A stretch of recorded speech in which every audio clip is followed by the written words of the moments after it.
Hi guys, எல்லோரும் எப்படி இருக்கீங்க? வாங்க முருங்கைக்கீரை கடையில் செய்யலாமா, எப்படி செய்யறதுன்னு பார்க்கலாமா. ரொம்ப நல்லதுங்க உடம்புக்கு.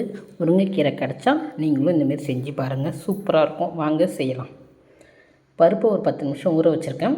சட்டியில் சேர்த்துக்கலாம். பருப்பு கடையிற சட்டியில் சேர்த்துக்குங்க. தண்ணி சேர்த்துக்குங்க. பூண்டு உரித்து வச்சுருக்கேன், அதையும் சேர்த்துக்கலாம். பச்சை மிளகாய் சேர்த்துக்குங்க. வெங்காயம் சேர்த்துக்குங்க.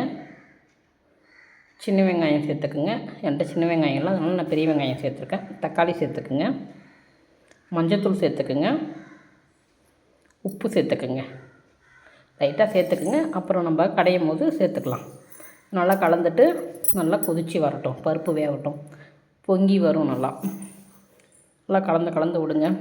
இப்போ குக்கர்லலாம் ஊற்றி செய்ய வேண்டாங்க. இந்தமாரி மண் சட்டியில் செஞ்சிங்கன்னா ரொம்ப ஈஸியாக சீக்கிரமாக வெந்துருங்க. நீங்கள் பருப்பு ஊற வச்சுட்டு சட்டியில் போடுங்க, சீக்கிரம் வெந்துடும். ஒரு சிலவங்க என்ன பண்ணுவாங்க, கீரையை சட்டியில் வேக வச்சுப்பாங்க, பருப்பை குக்கரில் வேக வச்சுப்பாங்க. அந்த மாதிரிலாம் செய்ய வேண்டாம். இது சீக்கிரமாகவே வெந்துடும். 10 நிமிஷம், ஒரு 15 நிமிஷத்தில் வெந்துடும்.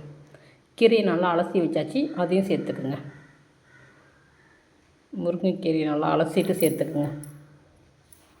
நல்லா கலந்து விடுங்க. கீரையும் பருப்போடு நல்லா மிஸ் ஆகி வெந்து வந்துடும். இது மூடி நீங்கள் எந்த கீரை செஞ்சாலுமே மூடாதீங்க. மூடுனா கலர் சேஞ்ச் ஆகி க்ரீன் கலராக, பச்சை கலராக வராது. கீரை கலரே மாறி போய் வரும். தண்ணி தனியாக வடிகட்டிட்டு இப்போ மத்து வச்சு கடைஞ்சிக்கலாம். நல்லா கடைஞ்சி வச்சுக்குங்க. நான் உங்கள்கிட்ட இப்படி காட்டுறேன், அதுக்கப்புறம் கீழே வச்சு நல்லா கடைஞ்சிருவேன். நல்லா கடைஞ்சி அது கடையிறதுக்குள்ளே தாளிப்பு கொடுத்துக்கலாம். தாளிப்பு வடவும் சேர்த்துக்குங்க. எண்ணெய் காஞ்சோடனே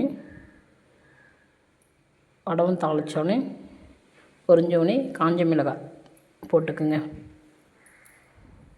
பெருங்காயத்தூள் லைட்டாக சேர்த்துக்குங்க.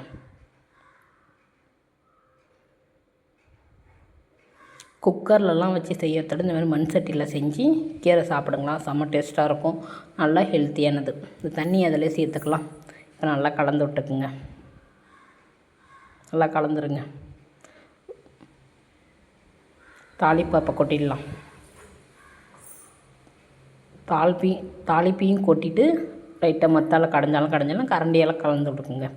சூப்பரான முருங்கைக்கீரை கடையில் ரெடி ஆயிடுச்சு. நீங்களும் எல்லாருமே செஞ்சு சாப்பிடுங்க. இனிமேல் வர்றது வெய்ய காலம், கீரை அதிகமாக எடுத்துக்கலாம். ஓகே காய்ஸ், பாய்.